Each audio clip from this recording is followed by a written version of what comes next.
یہ تو شکر کریں چوتائی صاحب وہابی پیدا ہو گئے تو لوگوں کو پھر سمجھ آ گئی، ورنہ برباد ہو گیا تھا۔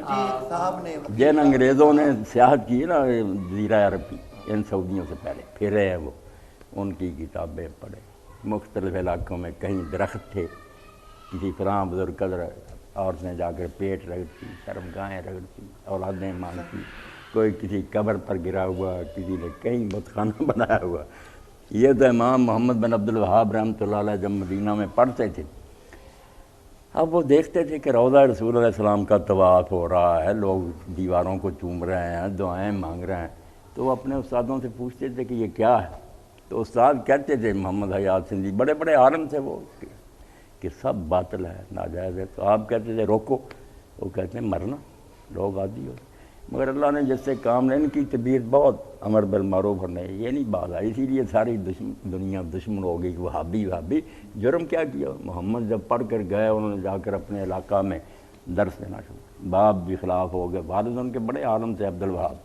اب ان لوگوں نے سازش یہ کی کہ اگر محمد کے نام پر نام رکھیں تو محمدی بنتا، وہ چھوڑ ہی دیا جو اصل مجرم تھا ان کا، معاذ اللہ، پکڑ لیا عبد الوہاب بیچارے کو، حالانکہ عبد الوہاب کا کوئی دخل نہیں، بھائی اب سلیمان جو تھا اس نے رد نے کتابیں لکھی، اور محمد بن عبد الوہاب باز لیا ہے، حق کہتے ہیں، مخالفت بڑی ہوئی، شیخ نکال دیتے رہے کہ ہمارے علاقے سے جو قبیلوں کے سردار نکل جائے یہاں سے، کئی لوگ جو انہوں نے سپاہی پیچھے لگا دیے کہ بس پیچھے سے قتل کر دینا، اللہ بچا لیتا رہا۔ یہ سعودی خاندان نے جب ان کے علاقے میں گئے تو پیغام بھیجا کہ میں ملنا چاہتا ہوں، تو پہلے ان سعودیوں کے بڑے نے بھی انکار کر دیا کہ میں نہیں کسی عالم سے ملنا چاہتا۔ تو بیوی نیک تھی، اس نے کہا اللہ کے بندے، کل خدا کی عدالت میں اگر یہ پوچھا گیا کہ ایک عالم جو نہ تو اس سے عہدہ مانگتا تھا نہ کوئی دولت مانگتا تھا، پھر دین کے لیے ملنا چاہتا، تم نہیں ملے، کوئی جواب ہے تیرے پہلے؟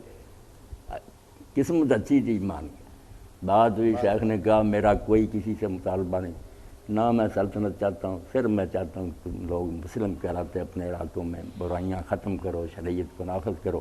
مان گیا۔ انہوں نے کہا کہ قیامت تک میں اور میری اولاد کوئی عہدہ نہیں لیں گے، دین بتاتے ہیں۔ اب بھی اعلی شیخ جو نا مفتی اور عالم ہی ہوتے ہیں، ان کے ساتھ معاہدہ چلو، انہوں نے اپنے علاقے میں جاری کیا، پھر دوسرے علاقے کے سرداروں کو پیغام بھیجے کہ تم بھی یہ جاری کر دو، ہمارے بھائی ہو، ورنہ ہم تمہارے خلاف جہاد کریں۔ یہ جو سیف پکڑی نا، زیادہ ناراض سے ہم تو صرف واز کرتے ہیں، انہوں نے کہا پہلے واز ہی ہے، ٹھیک ہو جائیں ٹھیک، ورنہ بالکل ہے یہ کفار اور مرتد ہے، ان کے خلاف جہاد۔ علاقے فتح ہوتے گئے۔ طائف میں بڑی جنگ ہوئی تھی نا، مدینہ شریف میں بڑی مشکل سے قبضہ کیا۔ اب وہ جتنے تھے نا لٹیرے شریف مکہ اور ترکی اور ساتھ ہی مجاور وغیرہ، انہوں نے علاقوں میں بدنامیاں کی کہ وہابی پیدا ہوئے ہیں، حضور کے گستاخ ہیں، بالکل بناوٹی باتیں، نہ وہ کسی نے لکھی نہ کبھی سوچی، اپنی طرف سے ہی بنا۔ اب بھی یہ جو ہے نا، جن کو پہلے یہ وہابی کا لیبل لگاتے ہیں، پھر ساتھ میں کہتے ہیں یہ گستاخ رسول بھی ہے۔ یہ اپنی طرف سے ایسے الزام، ایک الزام نہیں، ایسا الزام لگا دو کہ لوگ کہیں توبہ